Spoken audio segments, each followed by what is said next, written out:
அமாவாசையை முன்னிட்டு திருவாரூர் ஸ்ரீ தியாகராஜ சுவாமி ஆலய புனித தீர்த்த ஸ்ரீ கமலாலய இத்திருக்குளத்தில் ஆயிரக்கணக்கானோர் அதிகாலை முதல் தங்களுடைய முன்னோர்கள் ஆசி வேண்டி பிதுர் தர்ப்பணம் செய்து வருகின்றனர்.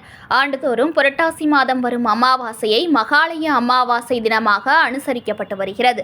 இத்தகைய மகாலய அமாவாசை நாளில் பல தலைமுறையை கடந்த நமது முன்னோர்களை நினைவு கூர்ந்து புனித தீர்த்தங்களில் எள்ளும் தண்ணீரும் இறைத்து பிதுர் தர்ப்பணம் செய்து முன்னோர்களை நினைவு கூறும்போது அவர்கள் ஆத்மா சந்தோஷம் அடைந்து அவர்கள் நமக்கும் நமது சந்ததியினருக்கும் நல்வழி காட்டுவார்கள் என்று இந்து சாஸ்திரம் கூறுகிறது.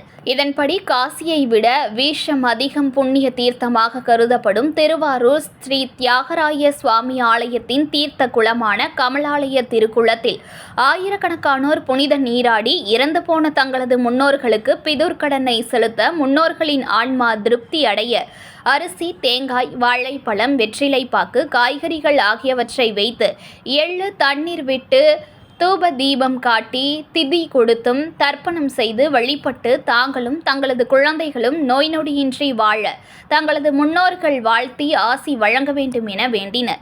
தொடர்ந்து அகத்திக்கீரையை பசுவிற்கு கொடுத்தனர். செய்திகளை உடனுக்குடன் தெரிந்து கொள்ள லைக் பண்ணுங்க, ஷேர் பண்ணுங்க, சப்ஸ்கிரைப் பண்ணுங்க, மறக்காம கமெண்ட் பண்ணுங்க.